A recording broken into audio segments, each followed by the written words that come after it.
అందరికీ నమస్కారం. ఈరోజు వైకాపా పార్టీ క్రెడిట్ చోరీ అంటూ ఆ పార్టీ నాయకులు కానీ అలాగనే వాళ్ళు పేమెంట్ చేసి పెట్టుకున్న పేటీఎం బ్యాచ్ కానీ చాలా పెద్ద ఎత్తున గగ్గోలు పెడతా ఉన్నారు. ఈరోజు నారా చంద్రబాబు నాయుడు గారు, మన ముఖ్యమంత్రి గారు ఎంత పెద్ద ఎత్తున పట్టాదారు పాసు పుస్తకాలు పంపిణీ చేస్తూ అలాగనే ఆ పాసు పుస్తకాల మీద ఉన్న రాజముద్రను చూసి భయపడుతున్నారు.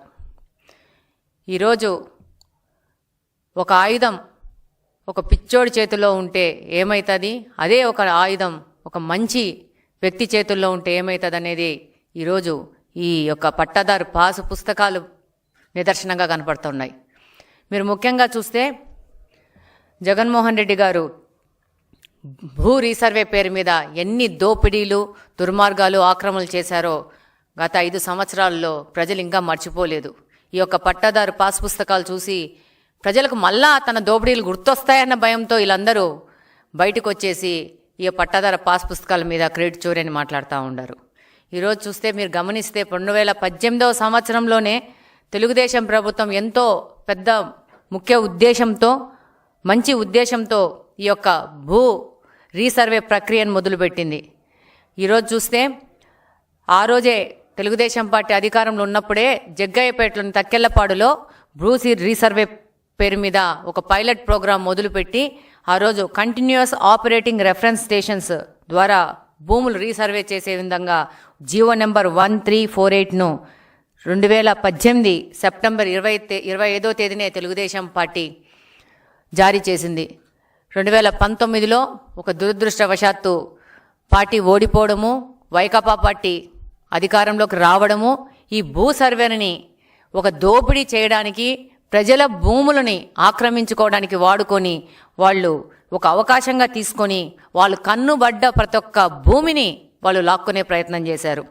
ఈరోజు ఈ భూ సర్వేల వివాదాలు సృష్టించి, ఈ భూ సర్వేతో రీసర్వే పేరుతో ప్రజల మధ్యన వివాదాలు సృష్టించి న్యాయపరంగా సాయం దక్కకోకుండా వైసీపీ నాయకులు 2 రకాల పద్ధతులను ఈరోజు చేశారు. మీరు చూస్తే రీసర్వే పేరుతో దాదాపు రాష్ట్రంలోని చాలా భూముల్ని 22A జాబితాలో చేర్చడము, ఆ తర్వాత ఆ భూ వివాదాలు పరిష్కారం కాకుండా ప్రజలు అల్లకొల్లోలం పడితే మీకు క్లియర్ టైటిల్స్ ఇస్తామని చెప్పేసేసి భూ వివాదాలు పరిష్కరిస్తామని చెప్పి ఈ యొక్క ల్యాండ్ టైటిల్ యాక్ట్ని 2023 అక్టోబర్ 31న ప్రకటించడం జరిగింది. ఈ ల్యాండ్ టైటిల్ యాక్ట్లో ఆంధ్రప్రదేశ్లోని ప్రతి ఒక్క వ్యక్తికి తెలుసు ఈ ల్యాండ్ టైటిల్ యాక్ట్ ఏ విధంగా వాళ్ళ యొక్క స్వేచ్ఛను హరిస్తూ వాళ్ళ ఆస్తులను ఆక్రమించుకోవడానికి ఈ యొక్క ల్యాండ్ టైటిల్ యాక్ట్ తీసుకొచ్చినారనేది.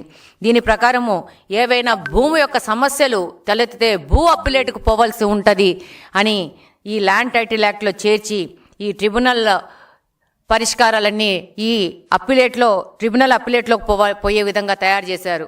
దీంట్లో ఈ యొక్క అప్పిలేట్ ట్రిబ్యునల్లో ఉండాల్సిన అధికారులు నీతి ఆయోగ్ చెప్పిన ప్రకారము నిపుణులు, బాధ్యతాయుతమైన అధికారులు, అలాగనే న్యాయ అధికారులు ఉండాలని చెప్పేసి ఈ అప్పిలేట్ ట్రిబ్యునల్లో నియమించాలని నీతి ఆయోగ్ చెప్తే వైకాపా పార్టీ ఏం చేసింది, ఎనీ పర్సన్ అనే పాయింట్ని చేర్చి నీతి ఆయోగ్ని కంప్లీట్గా పక్కన పెట్టేసి ఈ యొక్క ట్రిబ్యునల్లో కంప్లీట్గా వాళ్ళ యొక్క కార్యకర్తల్ని పెట్టుకునే విధంగా ఒక పెద్ద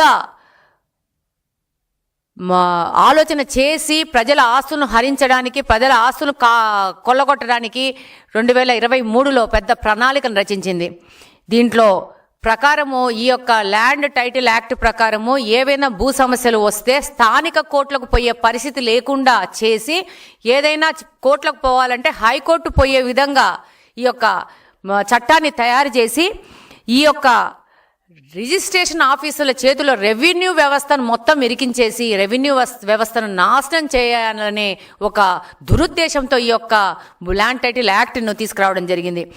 రిజిస్ట్రేషన్లు చేశాక ఒరిజినల్ డాక్యుమెంట్స్ ఇవ్వరు, దాని బదులు డూప్లికేట్స్, జిరాక్స్ కాపీలు ఇస్తాము, మీ యొక్క ఆస్తులన్నీ మా దగ్గర భద్రపరుచుకుంటాము అని చెప్పి ఒక ప్రైవేట్ వ్యవస్థకి, ప్రైవేట్ వ్యక్తులకి, ఒక కంపెనీకి ఈ యొక్క మన ఆస్తుల డాక్యుమెంట్స్ అని ఇస్తామని చెప్పి ఈ యొక్క చట్టంలో చేర్చింది.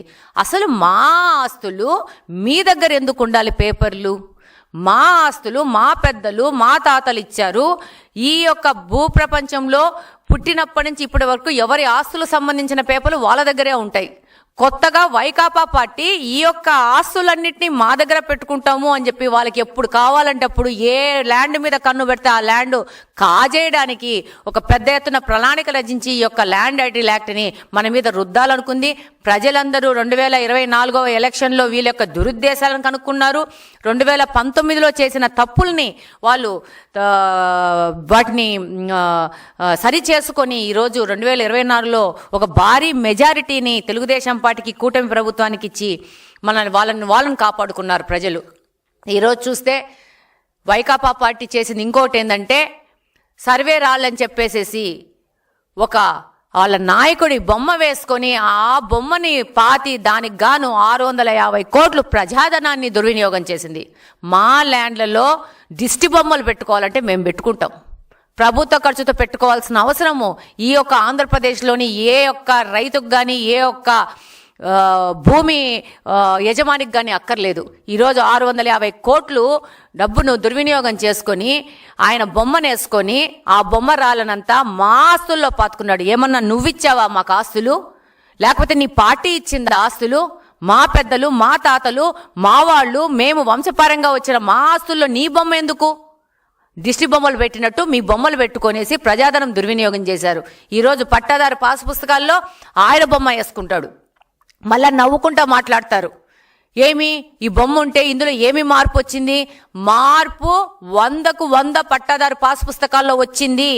పట్టాదారు పాస్ పుస్తకాల్లో మేము ఈ భారతదేశము గౌరవించే రాజముద్రతో వచ్చింది మాకు పట్టాదారు పాస్ పుస్తకము. నీ బొమ్మ కావాలంటే నీ పార్టీ కార్యకర్తలకు అందరికీ టాటో వేసుకో, వాళ్ళ మోకాల మీదనో, ఈపుల మీదనో, చేతుల మీదనో.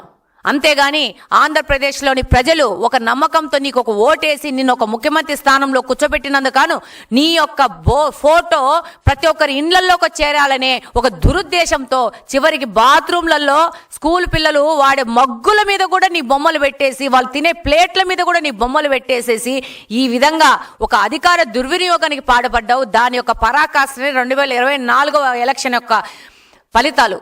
ఈ రోజు గమనిస్తే ఈ యొక్క పట్టాదారు పాస్ పుస్తకాల కోసం ఆయన బొమ్మలు వేసుకోవడానికి 20 కోట్లు దుర్వినియోగం చేసినారు. ఆయన చేసిన దుర్వినియోగాలు 20 కోట్లు చాలా తక్కువ.